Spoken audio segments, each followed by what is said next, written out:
It was at the home of Lady Isabel Margrayson that Margaret met Swami Vivekananda for the first time. It was a cold Sunday afternoon in November. 15 or 16 people sat in a semicircle while Swami sat facing them wearing his ochre robe and girdle, with the glowing hearth behind him.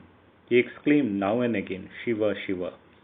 The gentleness and loftiness in his eyes reminded Margaret of Raphael's Sistine Child, and his chanting of Sanskrit verses recalled to her the Georgian music of the churches.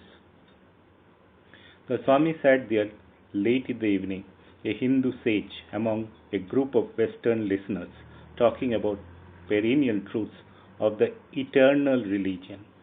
In a West End drawing room in London, the atmosphere that was created was that of an Indian village where the twilight passes into darkness. Group of people sit listening to a sadhu beside a well or under a tree. The Swami said he had come because he believed that the time has arrived when nations should exchange ideas just as they were already exchanging the commodities of the market. He talked to him and those people who were sitting about God and the three parts of spiritual progress: action, knowledge, and devotion.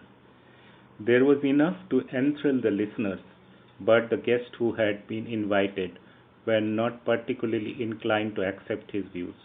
Most of them were interested in the modern movement which regarded psychology as the center of faith. They were intellectually advanced but were unable to comprehend the spirit of strange and bold doctrine of truth. Committed to their own ideas and with insular pride and indifference, they gave their verdict to their hostess as they left one by one. It was not new. But during the following week, as Margaret went about her tasks, it dawned on her that it was not only ungenerous but unjust to dismiss in such fashion the message of a new mind and a strange culture.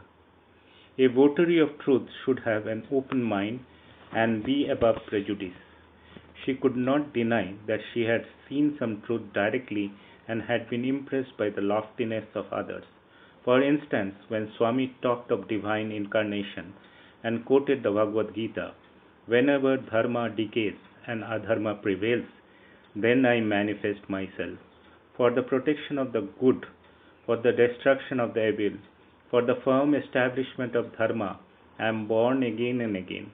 She could not but be impressed by the greatness of the idea.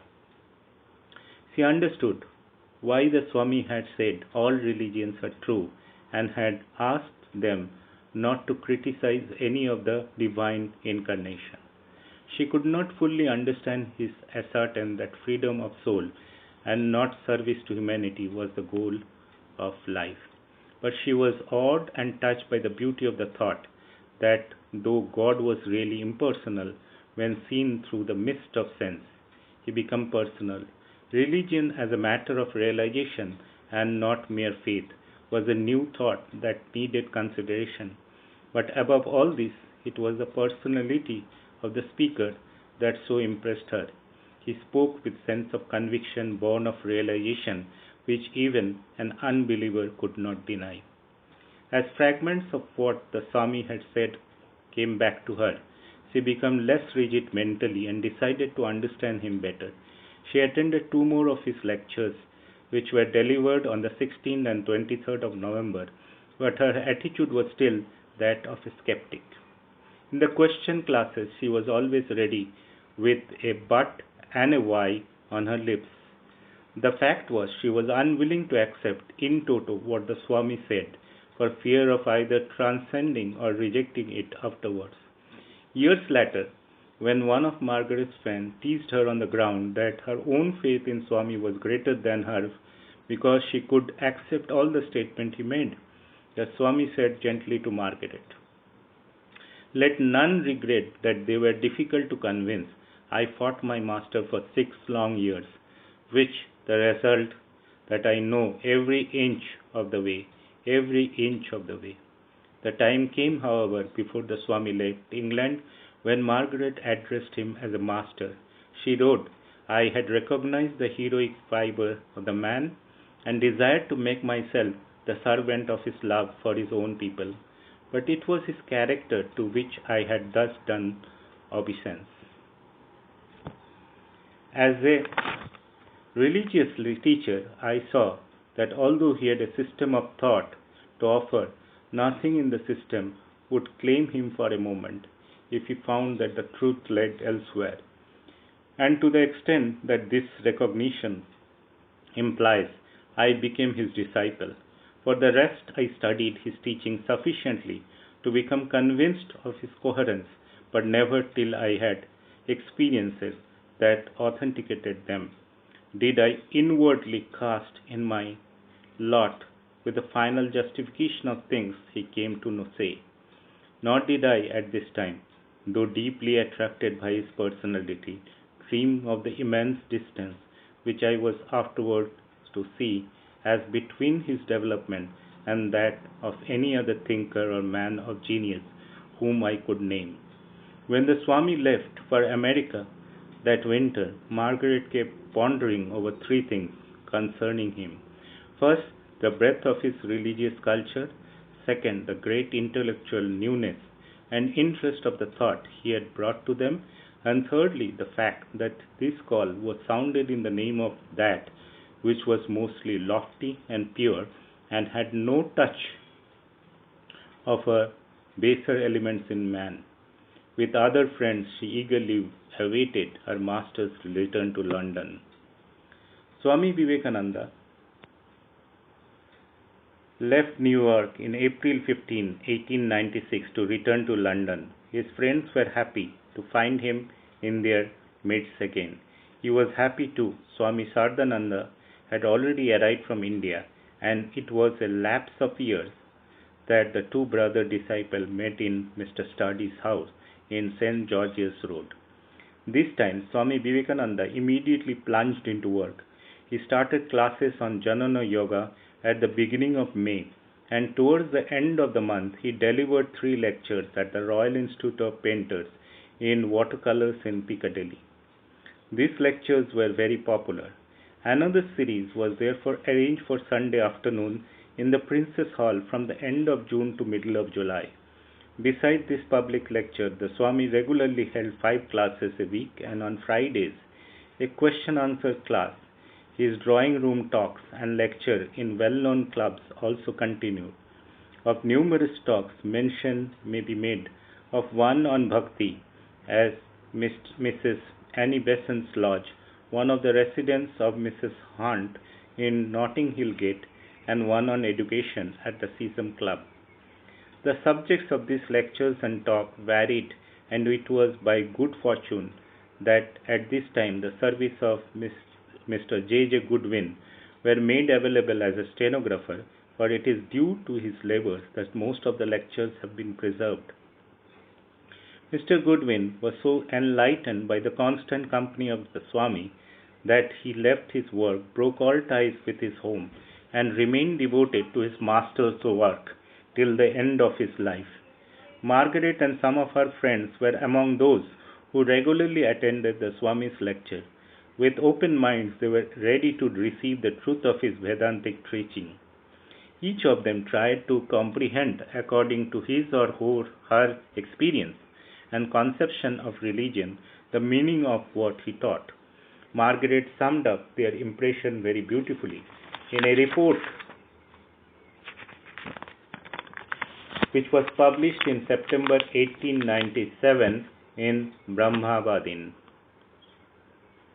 To one, the very conception of a religion which preached universal tolerance, which held that we proceed from truth to truth and not from error to truth, was enough. To another deeply versed in our modern literature, and especially in poetry, with its ever-recurring flashes of supreme institution, it was the Swami's I am God that came as something always known, only never said before. Others there were who have been vaguely troubled by anthropomorphism of our Christian doctrine of the fatherhood of God, And this found in Bhakti Yoga that such a conception was not final, but only one of the series passing by the degrees into the sense of divine union. Yet again, it was the unity of man that was the touch needed to rationalize all previous experiences and give logical sanction to the thirst for absolute service never boldly avowed in the past. Some by one gate and some by another, we have all entered into great heritage and we know it. The Swami's greatest intellectual achievement during this visit consisted in his lectures on the Hindu theory of Maya. He did not interpret Maya as delusion. According to him, Maya is a simple statement of facts, what we are and what we see around us. To break through it is freedom, mukti. Man has not been a slave of nature, not the soul for nature, but nature for the soul. Such bold assertions of Vedanta stirred the minds of the learners. One day, during the question-answer class, the Swami suddenly rose and thundered, "What the world wants today in 20 men and women who can dare to stand in the street yonder and say that they possess nothing but God. Who will go? And again, why should one fear? If this is true, what else could matter? If it is not true, what do our lives matter?"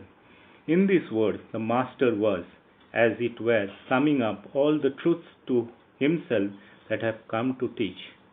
And they evoked a response in Margaret's heart. She was aflame with desire to follow his lead, but just then she did not know how and what she should do.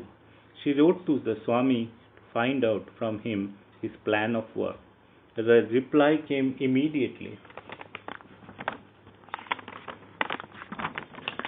"Dear Miss Noble, my ideal indeed can be put into few words, and that is to preach unto mankind their divinity and how to make it manifest in every moment of life. This world is chained of superstition. I pity the oppressed, whether man or woman, and I pity more the oppressors. One idea that I see clear as daylight is the misery is caused by ignorance and nothing else. Who will give the world light? Sacrifice in the past has been the law. It will be, alas, for ages to come. The earth's bravest and best will have to sacrifice themselves for the good of many, for the welfare of all. Buddhas by hundreds and are necessary with eternal love and pity. Religions of the world have become lifeless mockeries. What the world wants is character.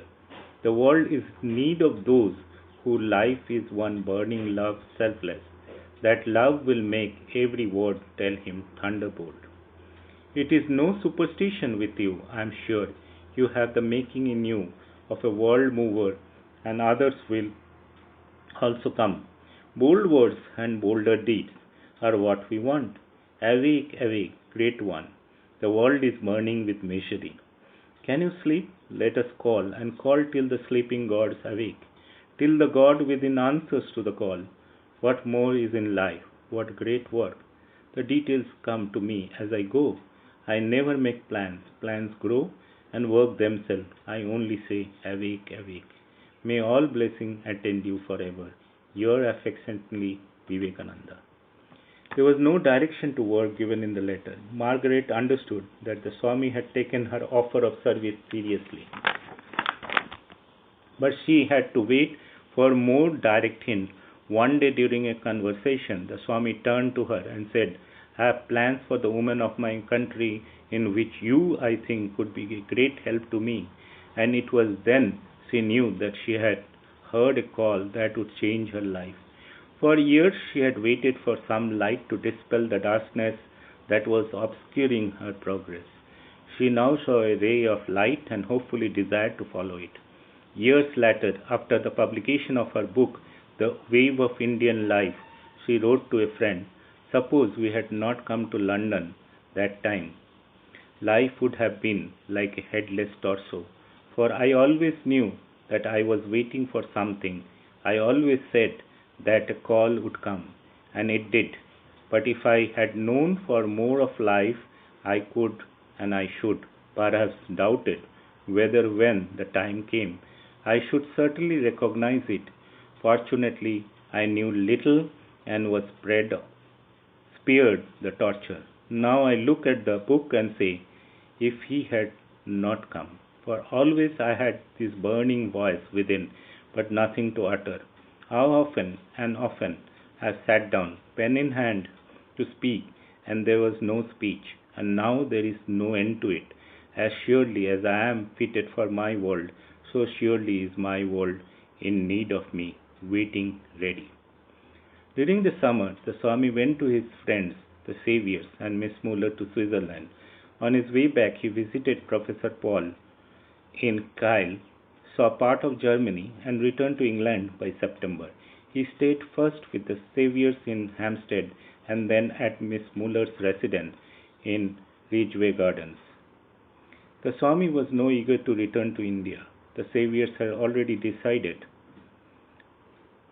to go with him in order to help in starting the Advaita ashram, and slowly Swami became eager to go to India because Advaita ashram was thought to be created in the Himalayas. His faithful Goodwin was also going with him. Miss Muller and her friend Miss Bell decided to follow later. Margaret was prepared to go, but had not yet told Swami about it.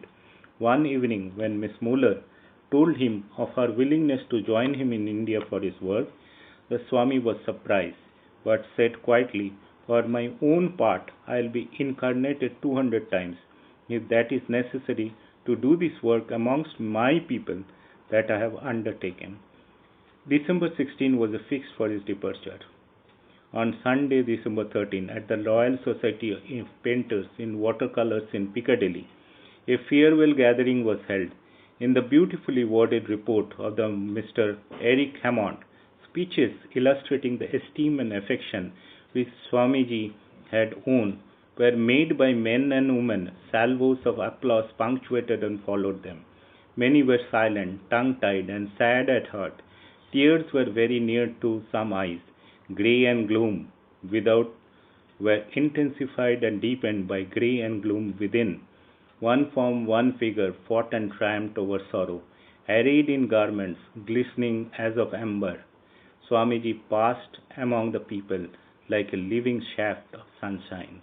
Yes, yes, he said, we shall meet again. We shall.